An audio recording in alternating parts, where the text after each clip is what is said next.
ஆத்துல மச்சான் கெத்த. அவனுங்க கொடியை விட 5 அடிக்கு மேல நம்ம கொடி தான் பறக்கும்.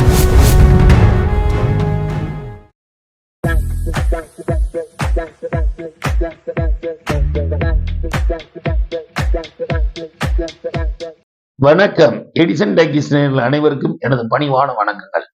நம்ம இந்த வாரம் பார்க்க போற படம் என்னன்னு கேட்டீங்கன்னா, பி ஸ்டுடியோ சார்பில் செம்பியன் மாதேவி. எரியறதை இழுத்தோம்னா எல்லாமே அடங்கும். செம்பியன் மாதேவி என்னன்னு பாத்தீங்கன்னா, இதாங்க அந்த படத்தோட தலைப்பு. செம்பியன்கிறது பாத்தீங்கன்னா வட தமிழகத்துல ஒரு ஊர்ல நடந்த ஒரு உண்மை சம்பவத்தை பேஸ் பண்ணித்தாங்க டைரக்டர் படம் பண்ணியிருக்காரு. கதை, திரைக்கதை, வசனம், இசை, பாடல்கள் மற்றும் கதையின் நாயகனாவே நடிச்சிருக்காரு லோக பத்மநாபன். இவர் தாங்க படத்தோட ஆணி வேர்னே சொன்னார். இவர் படத்தின் நாயகன். இப்ப கதைக்குள்ள போவோம். அதாவது செம்பியன்கிற ஒரு ஊர்ல வந்துங்க ஒரு தலித் ஒரு குடும்பமா வாழ்ந்துட்டு இருக்காங்க. ஒரு பக்கம் ரிச்சான குடும்பம் இருக்குது. இந்த தலித் குடும்பத்தில் உள்ள பையன் பொறுப்பா படிச்சு வாழ்க்கையில முன்னேறணும்னு சென்னைக்கு வக்கீலுக்கு படிக்கிறதுக்காக போகணும்னு முயற்சியில இருக்கான். அப்ப பாத்தீங்கன்னா ஒரு மேல் ஜாதி விட்டு பொண்ணு அவனை வாலண்டியரா லவ் பண்ணி, அதாவது லவ்னா அவன் மேல உள்ள பாசத்துல பிரியத்துல இருக்குது. ஆனா அது லவ் கிடையாது. அப்பதான் பேசுறாங்க, பழகுறாங்க. அவன் போய் அங்க நல்லா படிக்கணுமேனு அவனுக்கு பணம் கொடுத்து ஹெல்ப் பண்ணுது. இவன் வாங்கவே மாட்டேங்கிறான் பணத்தை. இருந்தாலும் அந்த சட்டப்பையில திணிச்சு வச்சுட்டு போயிருந்தாங்க. யாருன்னு கேட்டீங்கன்னா, அந்த ஊர்ல உள்ள அந்த கதையின் நாயகனான அக்கா தாங்க சொல்லணும். இப்போ அந்த தலித் பையனை பணம் கொடுத்துட்டு அந்த பொண்ணு போயிருக்கு.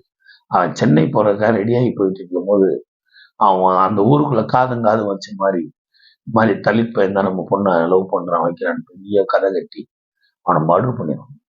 இந்த மர்டர் பண்ணது யாருன்னு தெரியாமலே 10 வருஷமா அந்த தலித்தோட அப்பா கோர்ட்டு கேஸ் அலைஞ்சிட்டு இருப்பாரு. அவருக்கு ஒரு பையன் ஒரு பொண்ணு தாங்க நாயகி யாருன்னு கேட்டீங்கன்னா அம்சலேகாங்கிற பொண்ணு தான் பண்ணியிருக்காங்க. நல்லாவே பெர்ஃபார்மன்ஸ் பண்ணியிருக்காங்க. ஒரு +2 படிக்கிற பொண்ணு எந்த அளவுக்கு படிக்குமோ அந்த அளவுக்கு ஒரு அம்சலேகாங்கிற ஒரு கதை நாயகன் வச்சிருக்காங்க. இப்ப காலமா என்னன்னு கேட்டீங்கன்னா, லவ் எங்க இருந்து உருவானா அது இந்த தமிழ் சினிமால இந்த ஃபார்மெட் மாறவே மாட்டேங்கிறாங்க.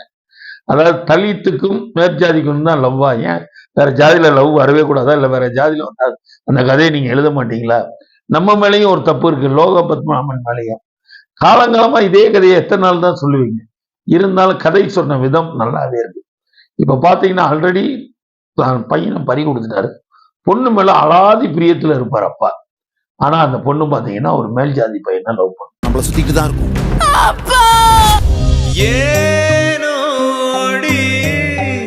அதாவது ஓடி அவன் லவ் பண்ணுவான். இந்த பொண்ணு தன்னோட ஜாதியை நிலைமையை கருதி, வேணாம் நாங்க கீழ் ஜாதிக்காரவங்க, என் நாளைக்கு நமக்குள்ள இது எதுவுமே நடக்காது, வேணாம் விலகி போவோம். ஆனா கதையின் நாயகன் விடாப்படியா அந்த பொண்ணை லவ் பண்ணி கடைசி என்ன லவ் தானே என்று லவ் பண்ண ஆரம்பிக்கிற போது இந்த பொண்ணு இவங்க 2 பேருக்குள்ள லவ்வோட எல்லாம் மீறிச்சுன்னா என்ன நடக்குமோ அது நடக்குதுங்க. அப்பதான் அந்த பொண்ணு சொல்லுது, நான் கர்ப்பமா இருக்கேன், என்னை கல்யாணம் பண்ணிக்கோங்க, கொஞ்சம் பொறுத்துறேங்க. அப்ப நீ எனக்கு என் உடம்பத்தான் ஆசைப்பட்டு வழக்கம் போல ஃபார்முலா தான்.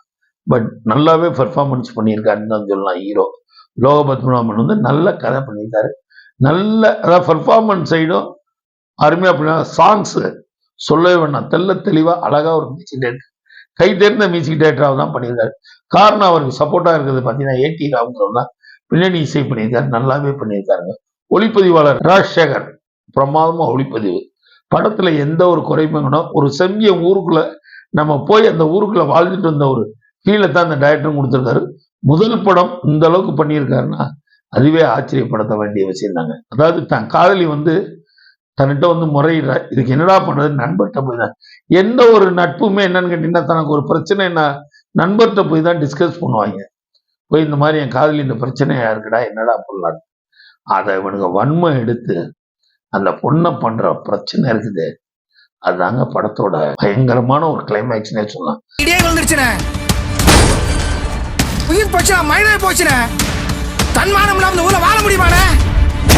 இந்த படத்துல பாத்தீங்கன்னா அம்சராஜ், அம்சரேகா, மணிமாறன் மற்றும் ஜெய்வி மொசக்குட்டி. இந்த மொசக்குட்டின்னு ஒரு குள்ள கேரக்டர் அற்புதமா எல்லா ஊர்லயும் நடக்கிற காமெடி இந்த ஊர்லயும் இருக்குது. நல்ல ஒரு சீன் பண்ணியிருப்பாங்க. அத்தராத்துல ஒருத்தன் வீட்டுக்குள்ள போய் புருஷன் வேலைக்கு கிளம்பணும்னு போய் கதவை தண்ணி இவன் உள்ள போகுது. காலைல பால் கொடுக்க வரவன் பால் கொடுக்குற கதவை தட்டினா இவன் வெளில வருது. என்னடா நீ போடா போடா வேலையை பார்த்துருக்கிறது. சில இடங்கள்ல நல்லாவே காமெடி ஒர்க் அவுட் ஆயிருக்கு. படம் செம்பியன் மாதேவி ஒரு அற்புதமான படம் தான் சொல்லணும். அதாவது வாழையடி வாழை, காதல் காதல், இந்த தலித்து காதல், இந்த காதல்ங்கிறத கொஞ்சம் விட்டுட்டு தயவு செய்து அம்பேத்கர் வந்துட்டார், பெரியார் வந்துட்டாரு, கொஞ்சமாவது மாறுறதுக்கு நம்ம முயற்சி பண்ணுவோம். பட் இன்னமும் அப்படிதான் இருக்குதுங்கிறது ஒரு விதமான அதாவது ஊர்ஜிதமான உண்மைதாங்க. அம்பேத்கர், பெரியார் எவ்வளோ பேர் வந்தாலும், அதாவது வட தமிழகத்திலையும் சரி இந்த மாதிரி ஊர் இருக்கத்தானே செய்யுது. அதனாலதானே அவர் கதையா எடுத்திருக்காரு. செம்பியன் மாதேவி கதை பிரமாதமான கதை. கிளைமேக்ஸ்ல இறக்கக்கூடிய மனம் அப்படியே கல்லாகக்கூடிய கூட இலகுவாயிரும். ஆனா எண்டுல அந்த பொண்ணை கல்யாணம் பண்ணாரா இல்ல கை விட்டாரா? அதுதாங்க செம்பியன் மாதேவி.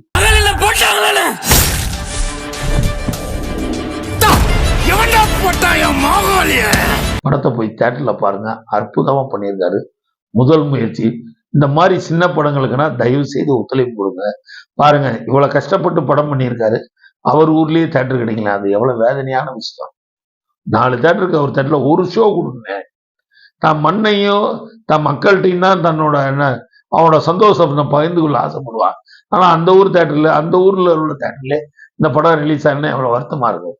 தயவு செய்து தயாரிப்பாளர் சங்கங்களே இந்த மாதிரி சிறு படங்களுக்கு முடிந்த அளவுக்கு உதவி பண்ணி அவங்க ரிலீஸ் பண்றதுக்கு உண்டான வேலையில பார்த்து கொடுங்க. அப்பதான் சிறுபட தயாரிப்பாளர் வாழ்வாங்க. அவங்க வாழ்ந்தா தான் தமிழ் திரையுலகம் நல்லா இருக்கும். ஏன்னா வருஷம் முழுக்க பெரிய படங்கள் வரப்போறது கிடையாது. சின்ன படங்கள் தான் இன்னைக்கு சினிமாவுக்கு அச்சாணியா இருக்கு. சின்ன படங்கள் தான் ஓடிடுச்சுன்னா எத்தனையோ படங்களை எடுத்து காட்டலாம். வாழைங்கிறதுன்னு பார்த்தீங்கன்னா சின்ன படம் தான், ஆனா கதை அதை சொல்ல வந்த விதம் தான். அந்த அடிப்படையில் செம்பியன் மாதேவி ஒரு தரமான படம் தான் சொல்லும்.